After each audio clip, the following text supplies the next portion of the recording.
I'm Jonathan Edmonds. I am the academic dean of the law school here at Prejean University, and it is my great privilege to welcome you to this year's Frank J. Battisti Memorial Lecture. I'm standing in for our dean, Reverend Rawson, who cannot be here tonight, but sends his deepest regrets. Dean Rawson has a ridiculously full schedule, and unfortunately, he needs to be someplace else tonight. But he did want me to tell you that he had a choice here. The Battisti Lecture honors the memory of Judge Frank J. Battisti, who served for more than 30 years on the United States District Court in the Northern District of Ohio. I got to know the judge because several of my students served as his law clerks. Indeed, this lecture series came about because of the devotion of Judge Battisti's clerks, who helped to endow the lecture series. Let me just ask if those of the former clerks are here, could you just stand and be recognized?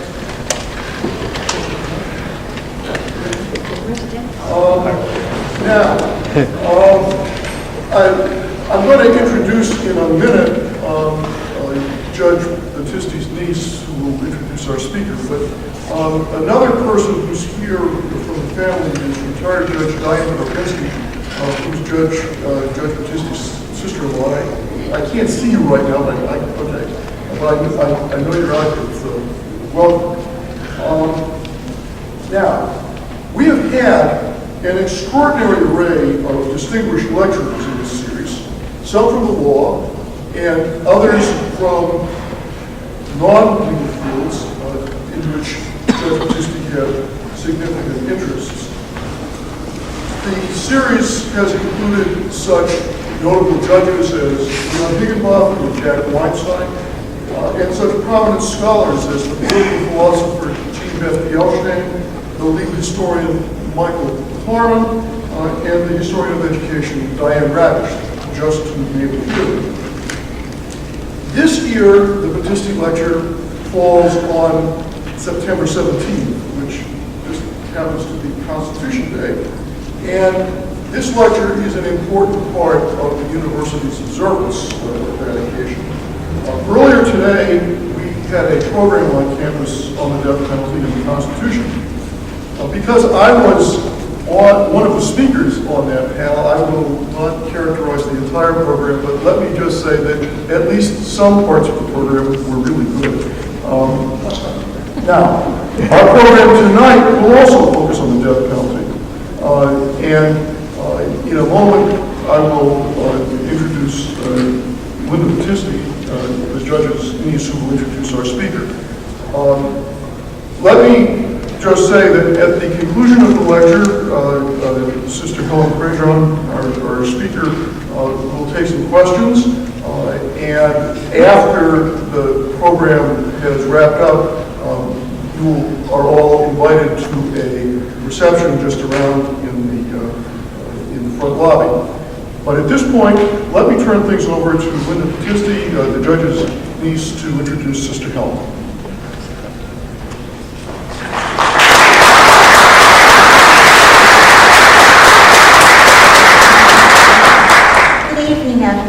It's truly an honor for me to be able to introduce to you tonight our guest speaker, Sister Helen Prejean. Sister Helen is not only a Roman Catholic nun, but she is probably the best known leading opponent to the death penalty in the world.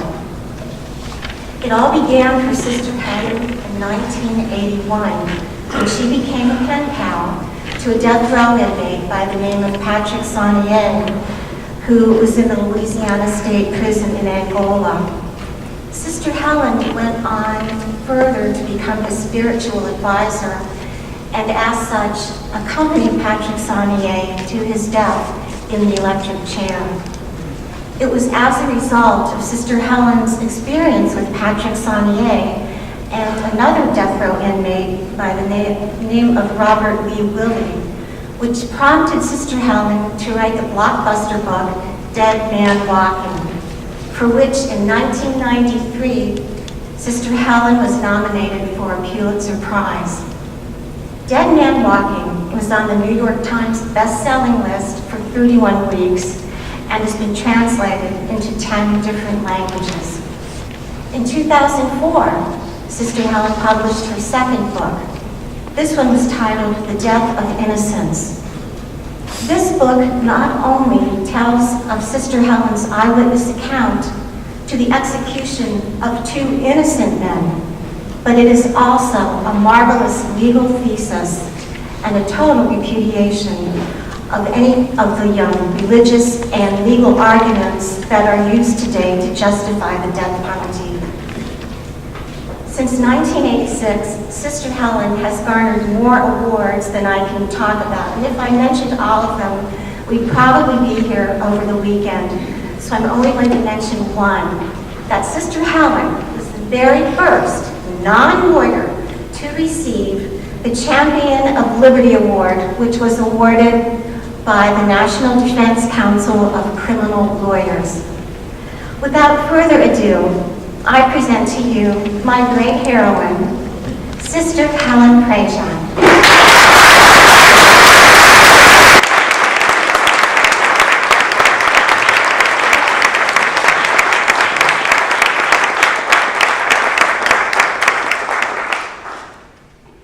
And I'm a Southern storyteller, okay? I'll tell you a story.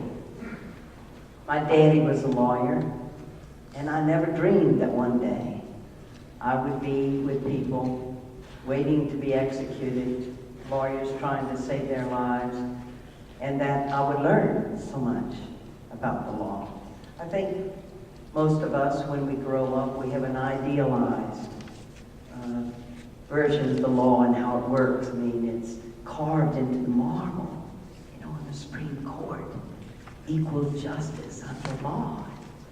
It's exalted, it's noble, and you'd hear everybody saying, oh, we have the best court system in the world. I came from privilege. My father was a lawyer. He was a successful businessman in Baton Rouge, Louisiana. I grew up with servants. It took me a long time to really tackle and begin to understand the segregation issues. I'm writing my spiritual journey that took me to death row right now. It'll be my 3rd book. And it's very interesting to reflect on the path you took and what you learned.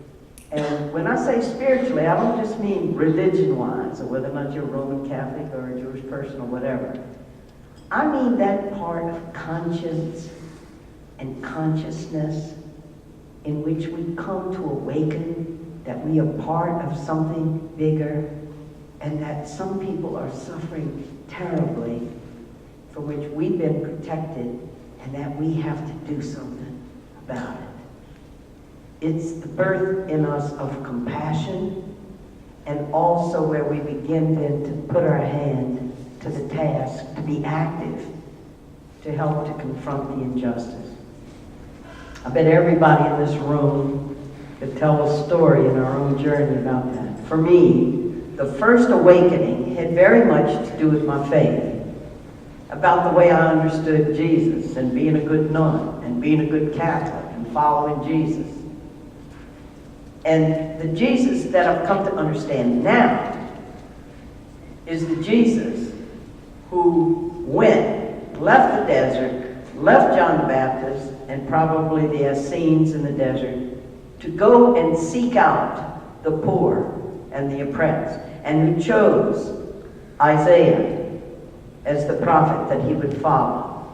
I've come to preach good news to the poor, to liberate prisoners. In my life, I was so separated from poor people. And there's a way we can live in the United States of America that we know there are poor people in the inner city. We know there's racism that goes on. We know things aren't fair in the courts. But how do you touch the fire? How do you touch the suffering and meet the people? With me, the way the awakening happened was I came to understand about the gospel of Jesus. And where our mother house is in New Orleans, was. There's not a stone left on a stone since Hurricane Katrina. There were 10 major housing projects in the city where African American people were struggling to survive on every level, economically, with the police. I learned when I wrote Dead Man Walking, there were more complaints at the Justice Department about police brutality in New Orleans than any other city. But when you're living in the suburbs and you're not in touch with the suffering, and I wasn't. So when I awakened that the gospel was to get involved with poor people, the big awakening happened when, for the first time in my life, I moved into a neighborhood where African American people became my peers and my teachers. And I saw we had two Americas. If my car broke down on the highway at night, I wouldn't hesitate. If a state trooper pulled up, I'd be glad. Oh, good, here comes some help. And the stories of the young men and what was happening with the police and the kids who were in public schools. We had a dropout center where they could come and they could get their GED. And here are kids coming into the school that had gotten to the 11th grade and they couldn't read a third grade reader. And they're going to graduate from that school in another year. They can't read. And I'd gone to a private school. It was excellent. It's why I became a sister of St. Joseph. They were such good teachers. I said, I want to teach. I want to teach. From every angle, the mothers, every time there's a gunshot, and early Denton saying to me, sister, we can't afford to move out of this neighborhood. We can't move to another place. We can't afford the rent. We got to live here. It's kind of like we live on a reservation. And it's while I was in that atmosphere, there, among people in New Orleans, that one day I got this invitation for someone who worked in the prison coalition in Louisiana, which you can imagine. We have one of the top highest incarceration rate for the longest period. We vie with New Mexico on that, Louisiana. The letters that they would get. Shortly before I got to St. Thomas Housing Project in '81, 2 young men had died in the heat boxes that were in the back of the jail. 10 boxes with just a little window for ventilation, and they had died from heat. All the letters, help us. I need a lawyer. All the things that were going on. But they're behind walls, and we don't see them. If you don't see something, of course. I never heard the cry. I never knew what was happening to people in prison. I didn't even know when I was going to St. Joseph Academy in high school in Baton Rouge in the 50s that there was a portable electric chair that they were bringing around to each one of the towns to execute people for their crimes, to kind of bring home the lesson. Don't try to rape anybody here. Later, when I studied and I learned, over 90% of the people in Louisiana who were executed for rape were always black men, some of them very young, for the accused rape of a white woman, never about the rape of a black woman. And nobody's really surprised by this, are we?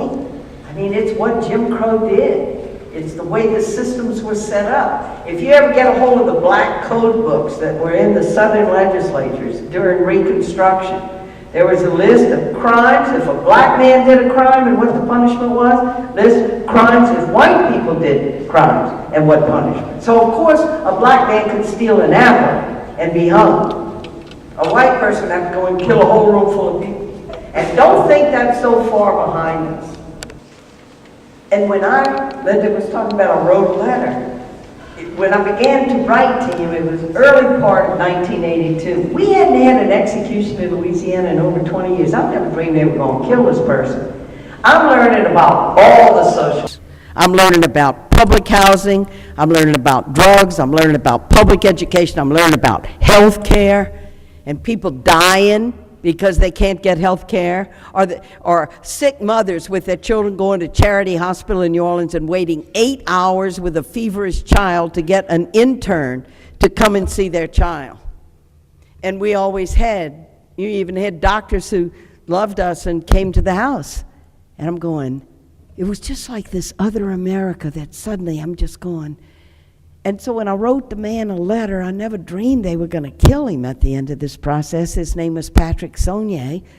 I just wrote a letter because I figured he had to be lonely. I'm learning about the death penalty. I'm learning that it had been reestablished in 1976 in the Gregg decision. I'm learning that in 72, Furman decision had overturned the death penalty because it was like being hit by lightning. It was so arbitrary and capricious. You didn't know who was going to get a death sentence. And that then, in the Gregg decision, supposedly what was set up were guidelines so it wouldn't be arbitrary and capricious anymore. It would be even so that you could have a system of justice that would be handed out evenly across the board in injustice. I know nothing about the law or about this man that I write and then I visit. And Dead Man Walking, it's the first book I ever wrote. I wrote it in present tense to bring you there with me. And I talk about going to the prison for the first time to go visit him because he had no one to come see him. He didn't even ask me to come visit. He was just so glad someone had found him and was writing him letters. So here the journey began, writing this man who wrote back and then found out his mother couldn't come see him because mentally she had gone into death row one time and she almost had a nervous breakdown because she couldn't even read the sign that said death row where they were going to kill her son. And when I visited him, they locked me in a room. A guard brought me through all these gates. It was terrifying. I'd never been in a prison before, and I'm just visiting. They're going to let me out. I haven't done a crime. They're not putting handcuffs on me. But it's so intimidating because the gates kept clanging. There are no soft sounds in a prison. It's cement floors and metal. And then they locked me in a room and said, "I'll go get your man." And I'm waiting for him to come. And then I started being nervous about him because I'm thinking, you know, anybody can write nice letters. I mean, I'm going to be with a murderer for 2 hours. I never was with a murderer before. We going to be able to have a normal conversation? I mean, and then the guards brought him in. And they locked him in this, as big as a telephone booth. They had a heavy mesh screen between us. And I was shocked when I saw his face. And what shocked me is I thought if you murdered somebody, that somehow your face would look different, that your eyes would be mean, or you'd have a set to your jaw. And I looked through the screen, and there he was smiling, and he said, "Thank you, Sister Helen, for driving all that way to come and see me." I went, oh my God, he's a human being. I couldn't believe how human his face was. 2 hours flew by. I didn't even have to say much. There was a presence of someone who cared, and he had never experienced that since he'd been in prison. And everything's flying out about how his mama cooked venison stew and how he drove an 18-wheeler, and I'm driving home after 2 hours, found out he had a brother in Angola prison, Louisiana State Penitentiary. And that was my first legal question, though I didn't pursue it. How was there a murder? One brother gets a death and one brother gets life. How does that happen? I had no idea. I didn't know anything about the case. And then I thought, driving back to New Orleans, well, he didn't even talk about the crime or what he did. And then I thought, the first time I meet somebody, am I going to trust them enough to tell them the worst thing I ever did in my life? That it would take time. But I was hooked. Because there are a lot of broken promises on the road to prison of people who say they're going to visit. And I said, I'll be faithful, and I'll go once a month. I'm not changing my ministry I'm doing for the people in St. Thomas. And so I began to visit, and gradually then this story came out. And then I'm over at the Prison Coalition office. I began to visit with both brothers because it's a 2.5-hour drive to the prison, so why not visit Eddie, the brother, too? Then I'm over at the Prison Coalition office, and I said, could I have some background material on the Saunier case, on Pat and his brother Eddie? And they say, sure. And this is the knowledge you get that then changes everything for you, because you have the knowledge of the other side. And I looked in a newspaper, the front page, a teenage couple, their parents sent their prom picture into the newspaper. And it said, teenage couple murdered. And I descended then into the evil of two beautiful young kids who had been alive in the morning, had gone to a football game in the evening, and then went to an abandoned sugarcane field where there was a local lover's lane, and their parents never saw them alive again. Because the men I'm visiting, the two men I'm visiting, the one, they're smiling and they're grateful for my visit, on a November night, shot these two kids in the back of the head.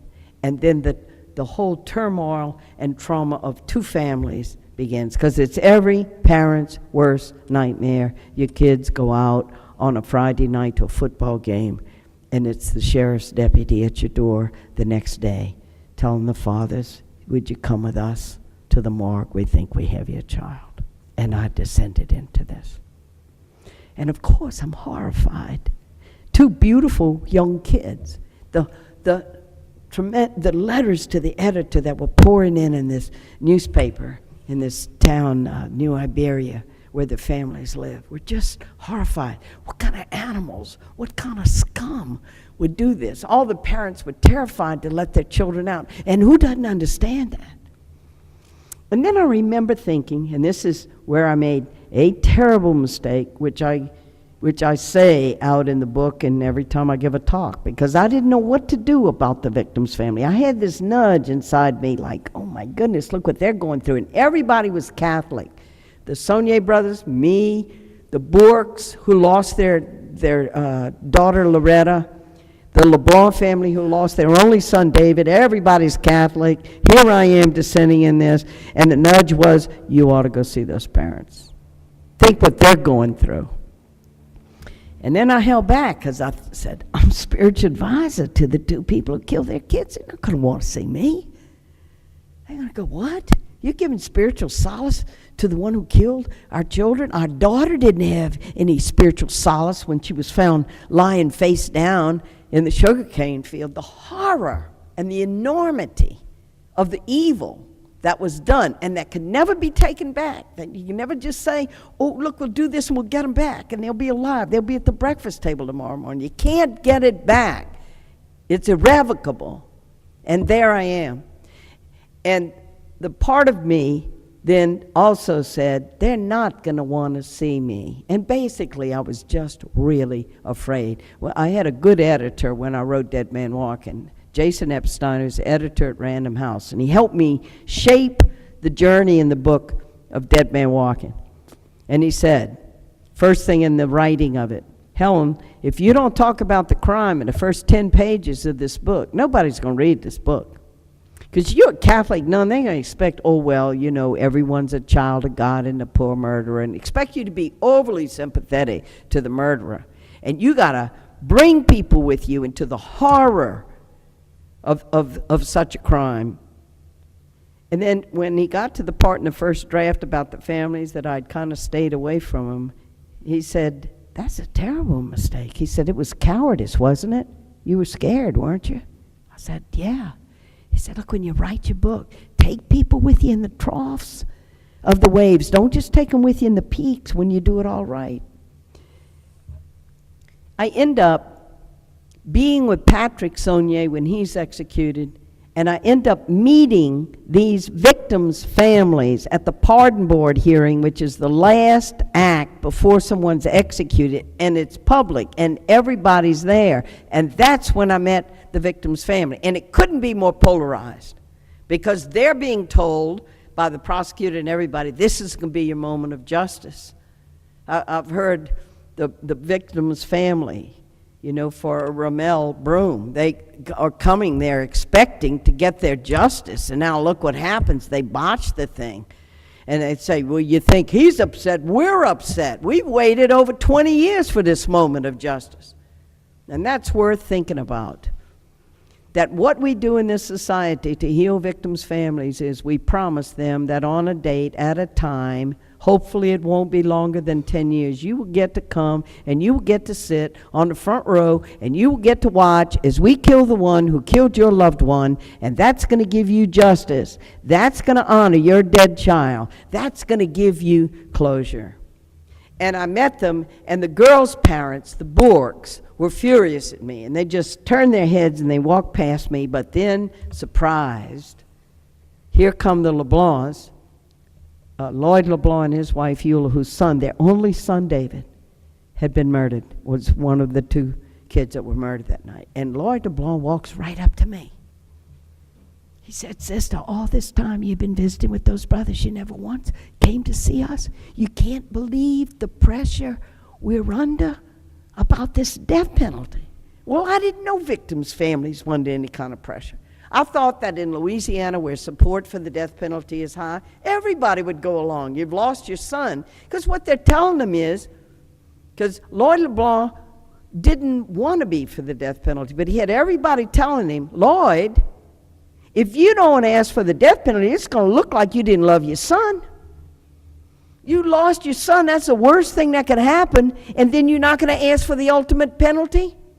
And there's a subtext in here of love your child, ask for the ultimate penalty. I know some victims' families who are not for the death penalty. One who was on a TV program with another mother who had lost her daughter was for the death penalty, and they're leaving the TV station, and the one who was for the death penalty said to Marietta, "Well, it's a shame you don't love your child the way we love ours."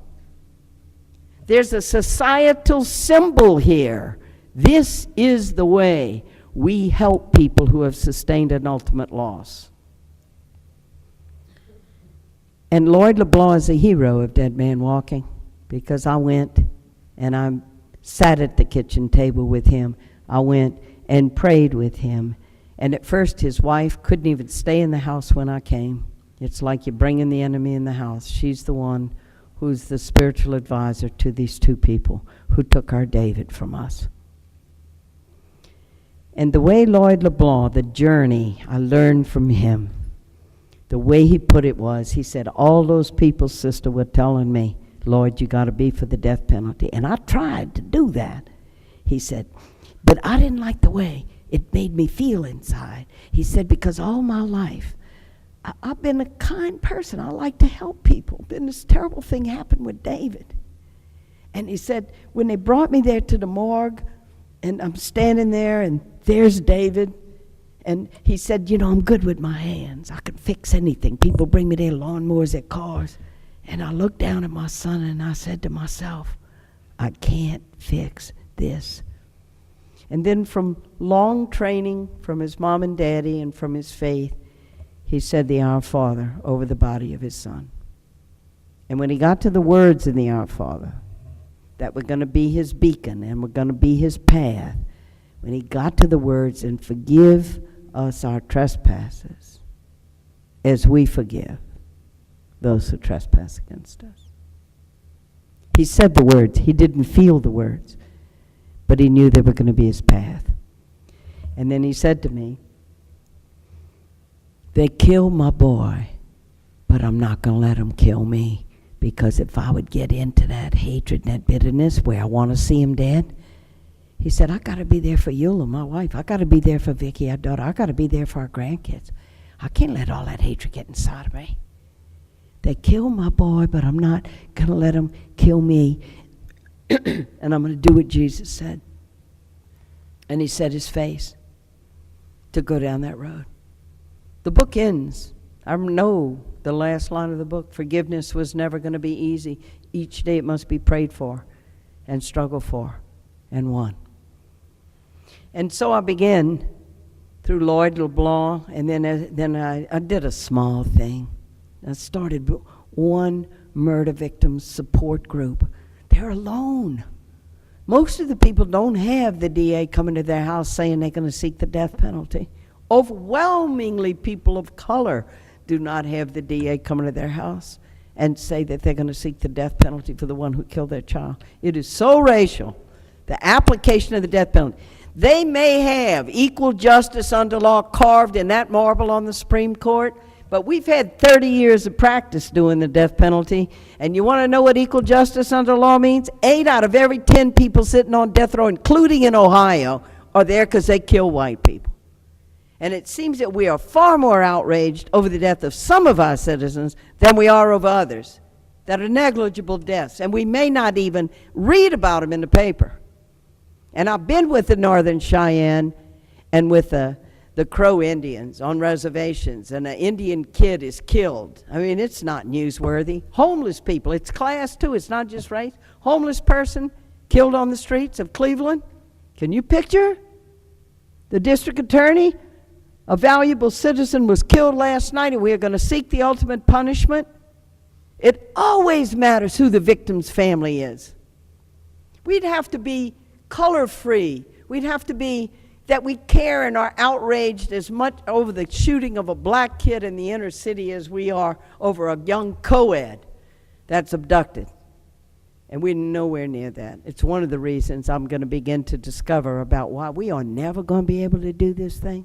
We are never going to be able to handle it. Not to mention that the Supreme Court has given us the basic criteria. You give the death penalty only for the worst of the worst murders. Does anybody know what that means? Or you kill my mother, but it was like, a garden variety, ordinary murder. Nobody knows what it means, but in practice we show what it means. That the outrage over the death of some citizens.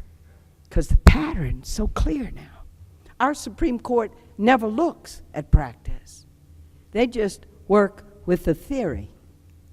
And I'll talk a little bit more about that in the second book, Death of Innocence, where I began to descend more and more and more into the theory of the law and then how it really works.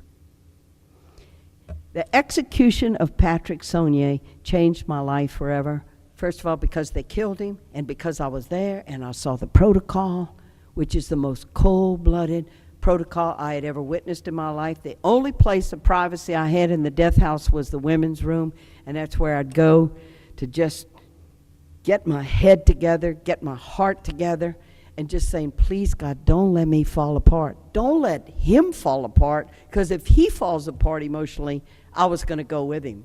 I was holding it together by a thread and standing there with him in the dignity of this. And it was so confusing, because the tiles are polished and the coffee pot is percolating and people are operating out of their protocol. There's a politeness in the death house in Louisiana before they kill somebody. People aren't coming and saying, you bastard, you deserve to die. Everybody's extremely polite. Hey, Sonia, you need a cigarette? You want a cup of coffee? Prison psychiatrist comes. Sonia, you need a Valium, anything? They just want him to go peacefully. We're going to get this thing done. The guards have practiced for the moment. They practice with somebody his height, Pat's height, his size, when the person goes peacefully and when the person fights him every inch of the way. Because when you have somebody fighting you, as happened here in Ohio with Lewis Williams Jr., he was calm the day before. The lawyers had met with him. He was reading his Bible. They thought, well, this one's going to go okay, until the guards came to his cell. Did any of you hear the story of Lewis Williams and how he was killed here in Ohio and what happened? We've all heard about this botch thing of the 18 needles stuck into to try to kill Mr. Broom. Did anybody hear about Lewis Williams and how then when the guards came, when it was time, and he was holding on, his hands were welded to the bars, and he's going, oh God, please don't let him kill me. Oh God, I'm innocent. And he's looking in the eyes of the guards who are just trying to do their job, right? They're just trying to do their job, saying, don't kill me. Don't kill me. And they have to pry his hands loose, and he's fighting them. Legs, arms, and they half drag, and throw him on the gurney, throw their own bodies over him to strap him down. And some sensitive journalist who wrote that story said, and one of the guards was like patting him on the shoulder, like it's going to be all right. Do we ever think that when we let government kill, it's always going to involve some ordinary folks just like us who have to do the killing for us? Is anybody who can talk to those 6 or 7 people that were there for 2 hours trying to get the needles into Mr. Brown? What state are they in tonight? Who's going to help them go through with this? Because when a person's rendered defenseless and you take them and you kill them, That's a very different reality from this self-defense. They're shooting at me and my wife. I'm defending my family. They're handcuffed. Their legs, their hands, they've been rendered defenseless. And your job now, your job, this isn't you're not responsible for the crime. You're not the judge. You're not the jury. You're just the ones now that got to do the tough job. And they have the prison psychiatrist and sometimes the chaplain to bless them and just say, you're just doing your job. And what is their job? And how many of them will not talk to their children when they come home after the execution? And the wife will say, don't talk to your daddy tonight. Don't ask him about what he did. Because it brings the killing close. And when I was with Patrick, and I walked with him, and he said, Sister, just pray God holds up my legs. He wanted the last bit of dignity. He didn't want to faint. He didn't want to drop to his knees because the strength gave out in his legs. Please pray that God holds up my legs. And I walked with him. And I was in shock, of course, that they were killing him. I mean, I thought something would happen. There were so many wrong things that were done at his trial. I thought what happened is when they made all the mistakes at the trial, well, then the appeals courts corrected that. I didn't know how the appeals courts worked. I didn't know that if your lawyer didn't raise formal objections while all these things, that they wouldn't even look at it. Well, and then you say, well, can't we show that the lawyer's ineffective? Can't we show that? And you see a series of decisions happening in the Rehnquist court. One constitutional protection after another being shredded. Ineffectiveness at counsel was killed by the Strickland decision. They put the criteria so tight to prove ineffectiveness of counsel that it was precisely because of the mistakes your lawyer made. That was why the jury voted for death, which is impossible to do. So they had drunk lawyers, lawyers on drugs, lawyers who put 2 papers for the whole mitigation or for sentencing, or lawyers appearing before the jury and saying things like, I can't find one redeeming thing in him. Y'all just do what you got to do. That was the lawyer defending him. And no courts were overturning those. Because they said, well, the lawyer wasn't perfect, but not ineffective. So finally, we had the sleeping lawyer during the trial. It came before the Fifth Circuit. And when you get the circuits in the Deep South states, in Louisiana and Mississippi and Georgia and also in Virginia, the Fourth Circuit and the Fifth Circuit uphold almost every death penalty they get, period. And so they had a panel. Well, here's the defense lawyer now sleeping during the trial. Well, that seems kind of, bad. And they had a 3-judge panel. 2 out of the 3 said, well, he might have been sleeping during the boring part of the trial.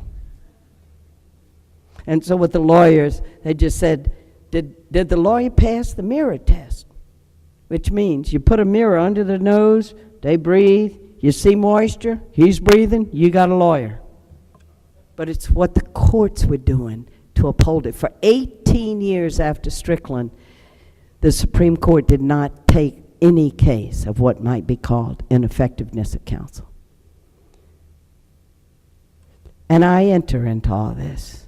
I begin to learn about the law because it was affecting the people that I'm visiting. I begin to meet lawyers. When I know I'm coming to talk to a law school, or I'll be later on in Missouri talking to defense lawyers, I feel like I'm with my family. I feel like I'm with people to make the law work.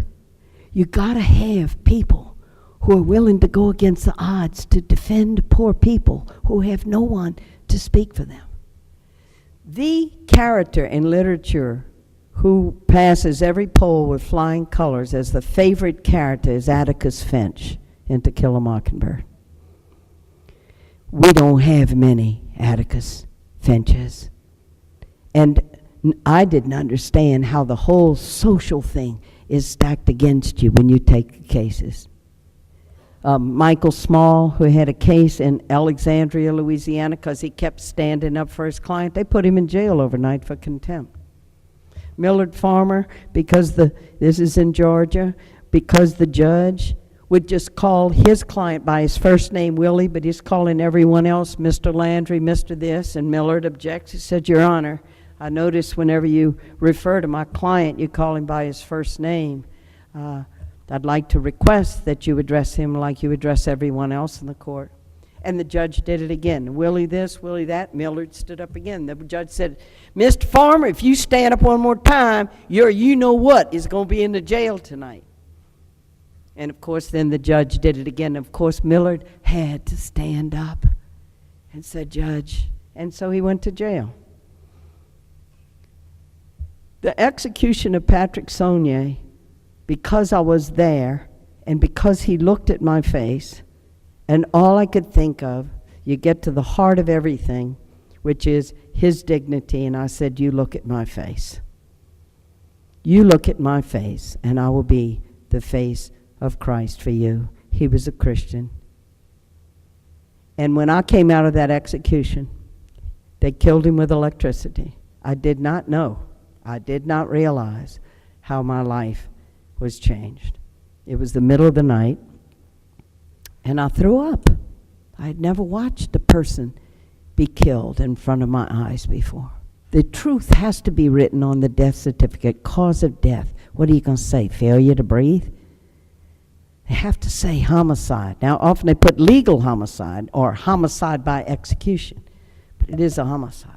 And I had seen it with my own eyes. And he had seen me before they put this leather mask over his face to protect witnesses from seeing what happens to a human face when 1900 volts of electricity are passed through his body.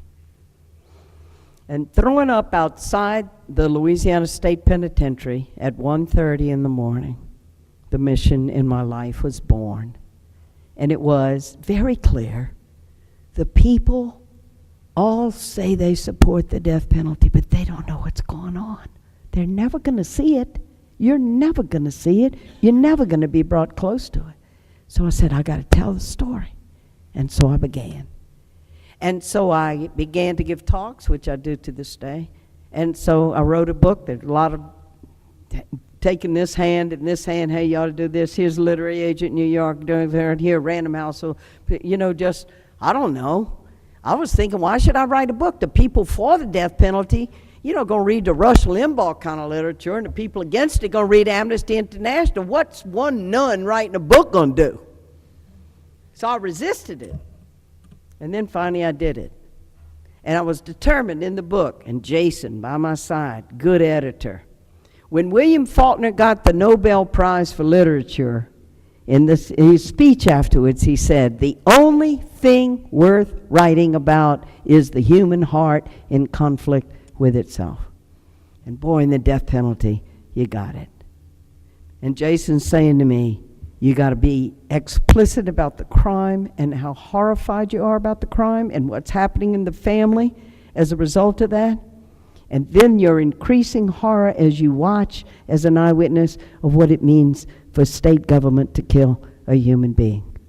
And what was so confusing in the death house with him was he was so alive. It's not like being with somebody in the hospital who's fading and they're not talking, they're not eating. He's fully alive, and he's smoking cigarettes and he's drinking coffee and he's talking to me. And then he's going to walk across this room and he's going to be fully dead. And how do you get your head around that?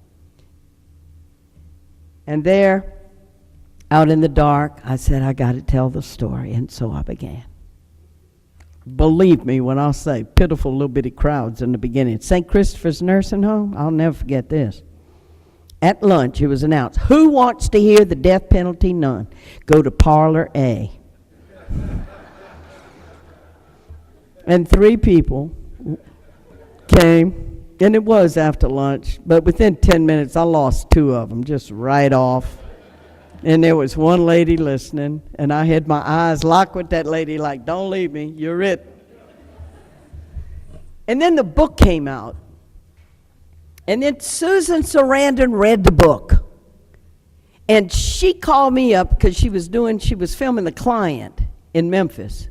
And she had to come to New Orleans for a couple of scenes, you know. And so she called me up. She said, I'm reading this book. I want to meet you. We got to talk about doing a film. The sisters in the community are going, don't let Hollywood touch this. Imagine what they're going to do with your story. You with a death row inmate. They're going to have you eloping in a helicopter or something. So I'm not looking for a film to be made. I mean, you know, what are your chances of getting it right? And then I meet Susan. And I'd heard about her through Amnesty, that she was dedicated to human rights. She cared about human rights. And she said, we got to get a good film to wake up the American public, to bring them to a deeper level of reflection than we've had. It took her 9 months to convince Tim Robbins to read the book because he was busy doing other things. Finally, probably for domestic tranquility, he said, I'll read the nun's book. Let me alone, Susan, I'll read the nun's book. And he read it, and every Hollywood studio in the United States turned down the screenplay for Dead Man Walking. Nobody believed it could be a box office success. Nobody believed it could get 4 nominations or that anybody could get an Academy Award. It was such a long shot. And they'd all say to Tim, well, you know, you got some interesting things here, but Tim, just like the nuns were saying to me, they got no romantic element. You got the nun. Like, let us spice it up a little bit, and I think we'll have something. And Tim Robbins kept saying to them, it's a journey toward redemption of everybody in this story. And they didn't get it, and they didn't get it. And Polygram International in London picked it up. They'd only done one successful movie, 4 Weddings and a Funeral. They mainly did albums. They picked it up. And the night of the Academy Awards, it was given over to the world.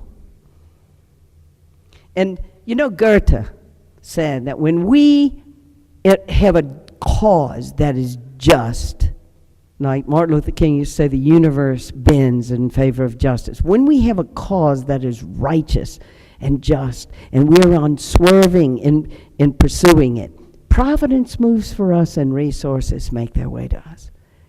And the night of the Academy Awards, we got 4 nominations. Bruce Springsteen sang his song. Whoopi Goldberg was the MC that night. She started teasing Bruce like he'd come out with the Tom Joad series about the unemployed, the homeless. She said, Bruce, first you did the songs on the unemployed and the down and out. Now, Bruce, you're doing something on death row inmates. Bruce, you got to lighten up. 1.3 billion people were watching. And after Dead Man Walking came out, it changed the caliber of the kind of movies that were made. We could never have had Green Mile or the movies that came, Monster Ball. It began to show the effects of the death penalty even on the people who were doing it. And so that was given, and I continued to accompany people on death row, and then lo and behold, the story of Death of Innocence is about 2 innocent people that I was with when they were killed. Can we prove their innocence? Did the courts find them innocent? No.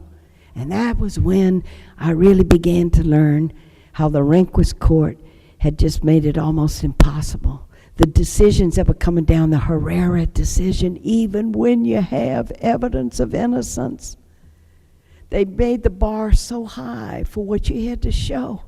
They said you don't have a right to a hearing in a federal court. Did you read the Troy Davis in Georgia? People in his family and friends have been working on this man. 7 people who identified him at the trial as the murderer have all recanted. Is this evidence that justice wasn't done at this man's trial and that there might be a probability that he's innocent? But can you get it into the courts? It's not that people, when they're doing the work, don't discover, oh, look, this guy could be innocent. Can you get a court to hear it? And thank God, the Supreme Court in a 6-2 decision, because Justice Sotomayor wasn't on the court yet. Who were the 2 dissenters? 2 Catholics. The Catholics are doing badly on the Supreme Court. Justice Scalia, in a chilling dissent, this court has never held, and get this, that those who have a full and fair trial, he never sees what's going on in the ground. There's a psalm in the Old Testament. Truth springs up out of the ground. If you're never on the ground, those who have had a full and fair trial and are able to put together evidence of innocence do not have a right to a hearing. And that is what made Justice Blackmun, Harry Blackmun, finally break with the court. The Herrera decision. Because when that happened, he said, this is dangerously close to murder to say that a person actually innocent doesn't have a right to have a hearing in court. And he said, I will no longer tinker with the machinery of death. Justice Scalia says at a conference in Chicago, I know my fifth vote, when joined to four others, I'm a part of the machinery of death. And he said, all these cases, this talk of innocence, he says, my 15 years on the court, which is when he was giving the talk then, there might have been one case maybe about possible innocence, but mostly it's just the foot faults of prosecutors. If you can believe it, my brother Louis goes duck hunting with Justice Scalia. And in the two men that I was with, Dobie Gillis Williams, the first story in Death of Innocence, and Joseph Odell in Virginia, one in Louisiana, one in Virginia, there were two crucial votes in the Supreme Court that could have saved their lives by giving them a hearing just where the evidence could have come out. And the 5-4 vote came from at the hand of Justice Scalia. Always, always. Now what happens in this thing called jurisprudence, in this thing of everybody reads the same words of the Constitution and they interpret it? And Justice Scalia, as the Catholic Church was revving up with deeper opposition to the death penalty, was asked at Georgetown by a student, well, Justice Scalia, I mean, you're Catholic. Doesn't that have any influence, on how you interpret? He said, oh, no, my religious views, my morality have nothing to do with the way I interpret the law. Well, I mean, the principle is correct. You don't let your theology decide cases. But does not our morality affect when we see words like equal justice under law, and when we see due process of the law, and when we say that people should have not just a lawyer barely breathing, but should be able to have counsel, the justice, fairness? Are not our morals and our religious beliefs, do they not help inform how we interpret those words and what they mean? Nelson Mandela looking at the word justice, and Slobodan Milosevic looking at the word justice. Are you going to say that nothing in the background of these people makes any difference about how they interpret the words? Or Thurgood Marshall looking at equal justice under the law? I gave a talk to the bar in Manhattan, and when I went into the building, I said, can I see your library? And they showed me into the library, and I wanted to see the library because when the young Thurgood Marshall for the NAACP was writing Brown versus Board of Education, he could not find a library that would let them use their books because they didn't let black people in the library, but the Bar Association of Manhattan let the young Thurgood in to write the Brown decision and to use their law books. So when Thurgood Marshall sees equal justice under law. And what's interesting is, and I take this on in Death of Innocence, Justice Scalia says, I'll just read the text. And I just say, well, what was the mindset of the framers when they wrote it? And that's what we got to follow, what the framers said. And they allow for the death penalty in two places in the Constitution. That's what we got to do. We can't be putting our subjective opinions and say we think morally evolving standards of decency and that we can change it at will. We can't do that. The only thing that can do that is the legislatures. And that's how evolving standards of decency, it's the only way. It's not up to the court to do that. So the framers allowed for the death penalty, but did not the framers also allow that when an individual brought up against the power of the state, the lone individual brought against the power of the state had protections of due process under law and a jury of their peers and counsel by their side? Did not the framers also put the protections around it? And when we say we're interpreted according to the framers, that you have to be solicitous that every one of those rights is upheld?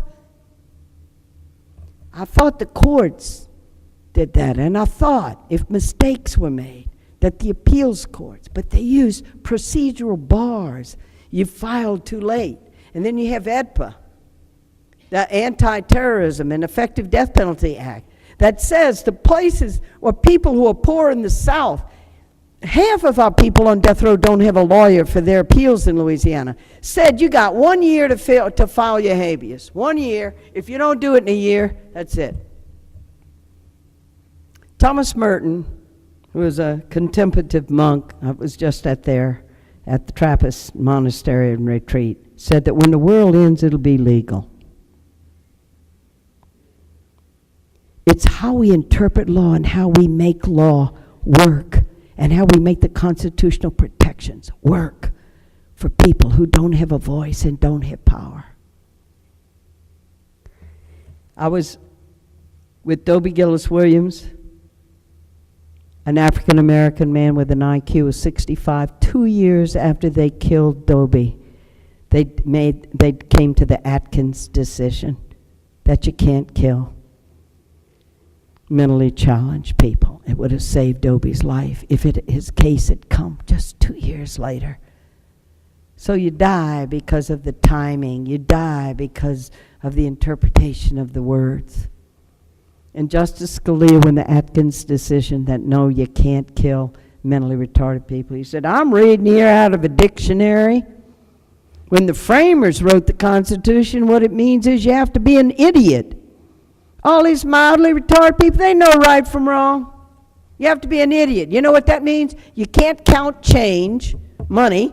You don't know who your mother and father is, and sometimes you're not sure what your name is either. If they don't fill that criteria, we're not going to call them mentally retarded. In fact, he said there are no mitigating circumstances because every person has a free will and God's grace to do the right thing. So kids don't matter either. Don't tell me because they're juveniles it makes any difference. I'm looking at all these decisions when I'm writing this book, Death of Innocence, and I just go, well, where's compassion? You can never allow for mitigation because he sees that as excusing. He says that's the post-Freudian world. He said the more Christian a country is, the more readily we support the death penalty because we know God punishes for sin. And then interprets one of the epistles of St. Paul, Romans 13, that God has appointed the wrath of the sword over to government to be God's minister of justice to kill evildoers. And he is a member of the United States Supreme Court. And when he goes to give a talk, he holds the audience in his hand, and he's very witty. And people laugh, and they say, oh, he has such a brilliant mind. I don't think he has a brilliant mind. Because if you can't do justice, and you can't have mitigation or compassion, what do you have? How can you have justice? And when Justice Blackmun finally broke, he'd been a Nixon appointee on the court for 20 years, tried to make the death penalty work 6 ways to Sunday. When he finally broke it and said, I can no longer tinker with the machinery of death, he said, we're doing something impossible. You're bound to have some kind of subjective opinion in this because life happens that way. There's so many variables that happen at each of these stages. We're trying to do something impossible. And for law, it should be predictable. It should have some, but if it's just as arbitrary and capricious in its application as it was when Furman overturned it, he said, we don't have really law here. And he said, let us just simply admit that the death penalty experiment has failed. And I will, in every case that comes from now on, I will dissent and refuse to try to carry out the death penalty. I got to tell you, Ohio has killed 33 people. And our hand was there each time if we were not in some way working to resist it. Because silence is complicity. And I want to ask you, whoever you are, whatever you work, The Ohioans to stop executions are here tonight. And if you have not joined with a group of citizens to work for this change, I beg you to do that tonight. Or at least to take it home and think about it. Because that's what makes democracy. That's what makes change. When people awaken and people begin to put their hands on the rope and pull and to be a part. It's the only language your legislators understand. It's the only language the governor understands. Because when they don't hear from the people, they're going to keep doing what they're doing. 33 human beings killed, 166 on death row. We're never going to be able to do it right. And so I urge you to dig into the issue. It's not a peripheral issue. It's not about, well, this is about a few criminals did some terrible crimes. I mean, God, we got to work with health care. All the things are important. But if you pick up the issue of the death penalty, you pick up the 3 deepest wounds that we have in this society to help heal it. Racism is in it. Only the poor are selected. And we have this penchant, this attitude that we are going to solve our social problems by using violence. And I urge you, as a citizen and as a person of conscience, to begin to put your weight and to begin to put your energy into changing that, because it's the only way that it changes. I'll stop here, and we could have some questions. I know we went over a little time. Thank you.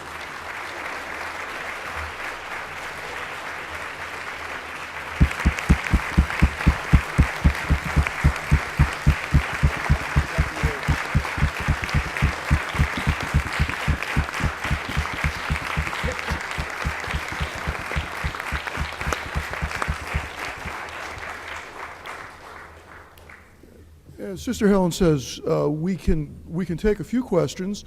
There are handheld mics. This program is being webcast and will be accessible on our website, which means that please wait for the mic so that the recording and the webcast can hear the question. So.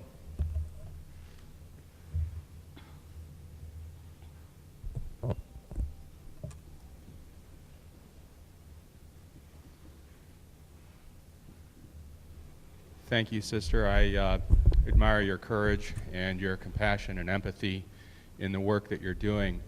I have a question, and I hope this doesn't sound or be taken in the wrong way, but I'm just curious. Do you believe that there is any circumstance under which a death penalty is justified? I understand there's a great deal of concern, and I'm frightened by the amount of evidence that comes out later that exonerates people that were convicted and turn out to be innocent. But there are also some situations in which there are no ifs, ands, or buts, that the person did in fact commit the crime, and the crime was, very tragic. What are your feelings in those situations? That is a very common way the question gets raised. There's what you call the designer death penalty. For a while, the governor of Massachusetts was saying, if we got somebody it's a heinous crime, really heinous, and we know they're guilty, there's no ifs, ands, or buts, we know they're guilty, well, those are the ones that we ought to be able to give the death penalty to. Who's going to be the selector of those cases? What system is going to be able to say, here's the perfect one right here, and we got no ifs, ands, or buts? Because it always makes a difference about who was killed. It always makes a difference about how much status the victim had, or if it was a nobody. And here we got no ifs, ands, or buts. This black kid was just killed in this drive-by shooting here, and we know who did it. But governments can never be trusted to be given over with, oh, well, look, if it meets these requirements, then we'll be able to do it. That's what we've been trying to do for 30 years. Let's use the criteria.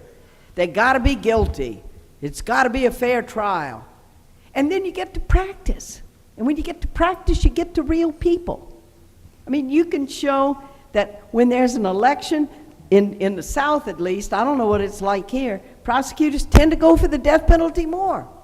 Who can we trust to apply these perfect criteria and say, oh, okay, here we're justified? It's like you throw the net out and you're looking for a certain kind of fish you want to catch in that net, and you pull the net on the shore and look who you pulled up in your net. That's why you can't do it. That's why you got to say, take death off the table. We can't trust state governments or federal government. Racism in the application of the federal death penalty is much more blatant even than it is in the states. But you always start out with the theory. Law always starts with a theory. Oh, when this is present, and this is present, and this is present. And that's what they tried to do when they did Gregg, and they set the sentencing guidelines of how you're going to do trials, so that we're only going to get people who are guilty, and it's going to be fair. We can't do it. Nobody's ever succeeded in being able to carry out the death penalty. And Amnesty International has amply documented that whenever you give government that kind of power to decide that some of its citizens can be killed, invariably, the prejudices of the society exert sway, because you can't control the practice. And you can't control the discretionary power you got to give to prosecutors. You have to give them discretionary power. That's why it'll never work. And that's why we can't do it. Somebody else? Good evening, sister. I feel so honored to have an opportunity to raise this. And I'll try to make it brief, but I am a lawyer. Yes, good. We had a very precocious child in our house, and he was given an assignment when he was 10 to read the Constitution, so he marched into his room, and I thought this will last about 15 minutes. And about an hour and a half later, he had made it to the 8th Amendment, and he came out and he said, I know the death penalty is unconstitutional.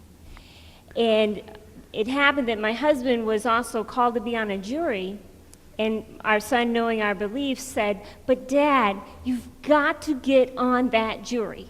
Yeah. And it was a capital case. And he said, isn't there one hypothetical, Dad, that you could say when they do that voir dire, that you could say that you could apply the death penalty? And I was wondering if you could speak to the legal exclusion of people that are morally opposed to the death penalty for serving on juries.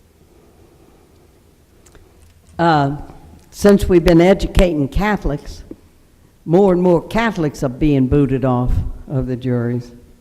And of course, what it says is, if you say you could not apply the death penalty, you're in principle opposed to it in all instances. Basically what you're saying is, therefore, you couldn't carry out the law.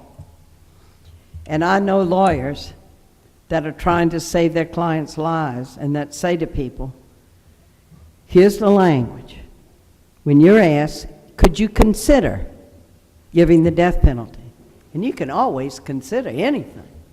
Because the truth is, if one person, in most cases, if it's not a unanimous decision, each juror has that life in their hands.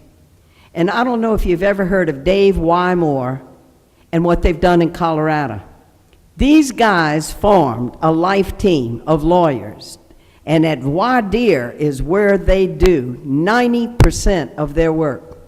Because he said what happens on capital trials, that there are people then you need to help them to get there and understand that really are in a default mode, that if a person does a terrible crime and we find them guilty of the terrible crime, then the default mode is they deserve the death penalty, and you got to try to convince us that it ought to be life because they deserve death. And what they do in these life teams of these lawyers in Colorado, so that they only, in all these years, have had 2 people on death row. This is how good it works. And they say to to the people on the jury saying, the bent of the Constitution is toward life. And you got to be willing to consider equally giving life as well as giving death. And they work with the people on the jury. And don't let them off the hook of that. The person's life is basically in each one of your hands, and they encourage them and to build up their courage. I have a story in Death of Innocence of a man who caved in. They went around, it was a Robert Sawyer case. Everybody said, let's do a straw vote. Everybody said, die, die, die, die, die, die. And they came, I call him the anguished juror, and he goes, well, hey, let him live, And he was telling me about it. He said, I thought, jury was like democratic and all, and everybody said what they thought. He said, man, they came down on me like gravy on rice. And they saying, Pete, you can't let this guy, he'll get out of prison in a few years. They didn't know what life or anything. And he caved in. And the night Robert Sawyer was executed, he called Nick Trinacosta, the lawyer. And he was drunk and he was crying. And he said, I tell my son, don't cave in. And what the lawyers do with these life teams is each juror to take their responsibility and their courage and to respect others, but also to respect yourself. So when all that goes on, you got a much better chance. But when it's a slam dunk kind of thing, they, of course, would never let me on a jury. I mean, I've been bumped from juries. And finally, I sent them the book. I said, y'all got to stop calling me for jury duty because I come and y'all bump me. And so finally, a clerk wrote back. He said, yeah, you're right. Don't come anymore for this. But if I did have a chance, I would say, when you were asked the question, could you consider giving the death penalty? I'd say, yeah, I can consider giving the death penalty. We all could do that. Somebody else? Thank you so much, Sister Prejean. I really appreciate you coming here. Yep. Just a quick question for you. Pretty much on a weekly basis, I had a death penalty argument with a coworker, and I think much like you, I come at my opinion regarding my stance against the death penalty from a moral perspective rather than from the implementation perspective. And my coworker said to me that for him the big difference between animals and humans is cognition and your ability to sort of act in a moral way. And he says, he said to me that, when a human being acts like an animal, does a horrible act, you basically can treat them like animals and you can put them down. And I would appreciate how you would respond to my coworker after hearing that. Listen, the key is cognition. Most murders happen. I learned this from the warden at Angola, our Louisiana State Penitentiary. He says, who makes our best trustees in this prison? People in for murder. Most murders happen out of passion, without much forethought, without much consequence. The most cognition goes on in the killing of a human being in the death penalty. It's a protocol that is filled with cognition every step of the way. But your friend that you're talking to is coming out of a certain passion. And his way of dealing with it is pretty simple. Act like an animal, we treat you like an animal. We put you down like an animal because you didn't respect life, basically, which is what human beings are supposed to do. I'm going to have to find out the name of this guy. There was somebody who was going to be executed, and the journalists were talking to him the day before, and it had been a horrible crime. And one of the journalists said to him, well, Mr. So-and-so, look at the crime you did. Can you give us one good reason why this state shouldn't execute you tomorrow? And he said, because you're better than I am. Because when we do the act, going through our courts and all of our cognition and our legal arguments, and then we do it with full consent of the will, full deliberation, it's the most cold-blooded act of killing a human being that you can imagine. Your friend, though, is at an emotional level, and I would want to talk to him more about why is he so angry over this? Has he had some kind of experience in his life where somebody he loved was really hurt, and he's operating out of the anger of that, the grief of that, because he can't even conceive that you can think of people who do crimes as human beings. And when people are under that kind of emotion, all your cognition in the world and all your arguments, you're going to keep, I think, going over the same ground. And unless you can get to another level with him, like, why do you feel so deeply about this? Has anything happened in your family? One time I was trying to work with this bishop, this Catholic bishop. I mean, you know, we wanted... But finally the story came out that the woman who had raised him, who was his aunt, he came home as a little boy and found her murdered. And he could never bring himself to stand up publicly as a Catholic bishop and say that he opposed the death penalty because he's still going through his own healing and his own grieving. So you never know what sack of rocks people are carrying on this issue when they get into these heated arguments. One more question or comment, insight. We're sitting here with some lawyers, I hope, with some insight, or not just lawyers. I am a lawyer, but this is not a legal question.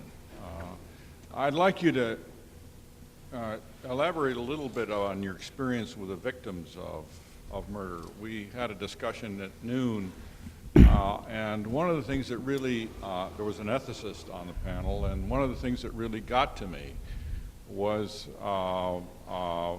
the feeling of for the victim.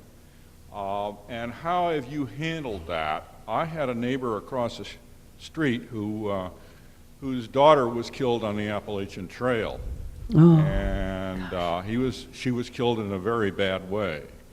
I have represented people on death row, and I was very, very leery about talking to him and writing the prosecutor in Philadelphia that he should not, he was a capital punishment man, that this prosecutor was, that he would prefer that the perpetrator of this crime not be given the death sentence.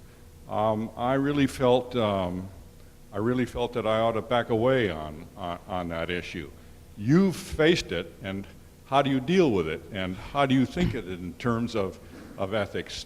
Do you think that the victim gets closure if they stand as, like in the case of Ronald Broom, that the parents of the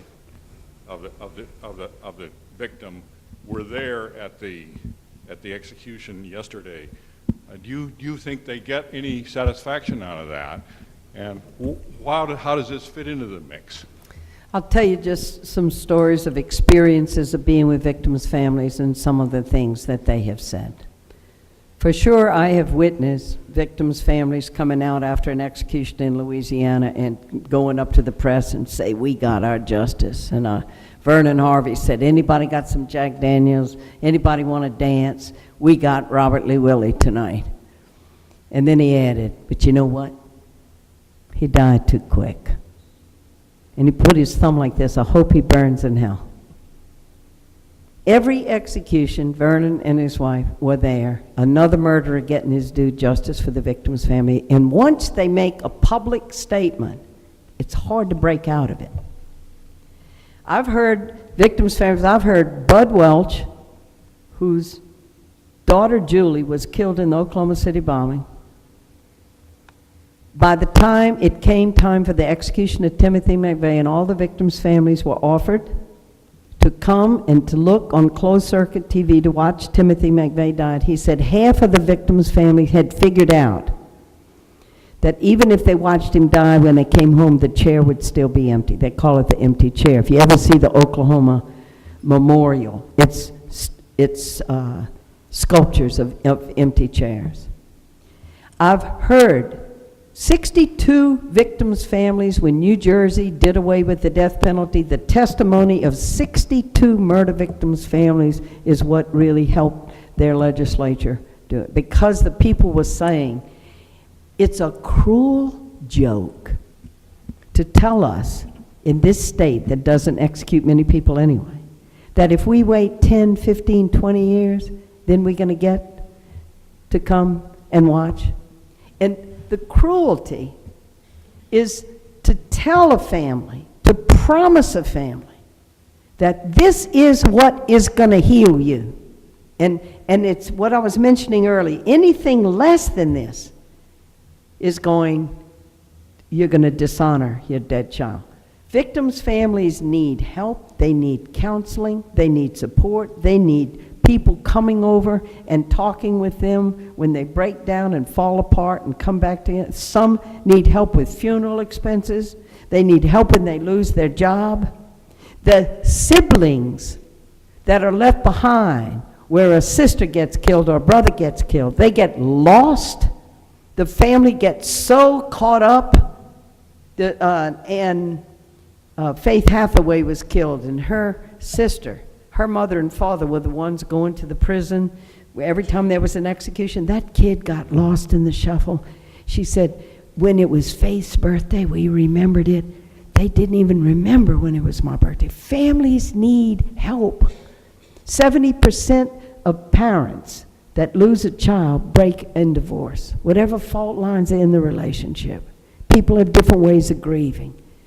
They need their church community around them. They need community support around them. And victims' compensation groups to just help many people with just physical, with getting the counseling, or unemployment, or something to get your kid counseling, or to bring the family together again to try to have healing.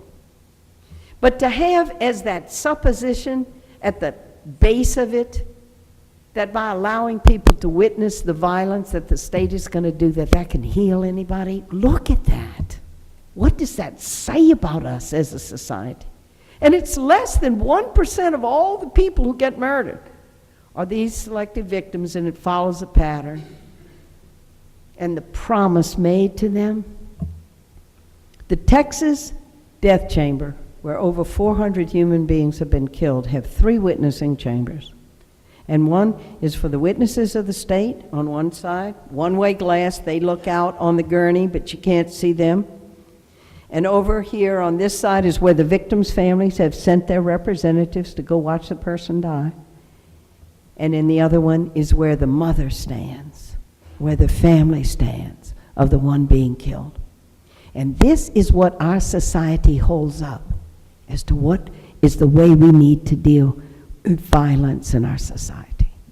And if we look at it for what it is, even if the victim's family coming out saying, yay, we got our justice tonight, what happens to the family? What can heal human beings when violence has been done? But it's amazing what's not done for victims' family. Often there's nothing for them. And there's great need for community support and surrounding them. We just got a new bishop in New Orleans, and I know him. And I just wrote him a letter. I said, we need to get together to help Louisiana to end the death penalty, and we need to help murder victims' families. And sometimes they feel used because the prosecutor wants to win and get a death sentence, and the only way you're going to win is a victim's family that's willing to go along with the death penalty. Sometimes there have been victims' families that told the prosecutor, we don't want the death penalty, and it's run over roughshod. And when victims' families are against the death penalty, they don't allow them to get in and express their wishes at trial. There's a lot that needs to be done. Restorative justice means that you begin to pull the offending parties together so that healing can happen in this society. And we have a lot to do to help victims' families. Thank you.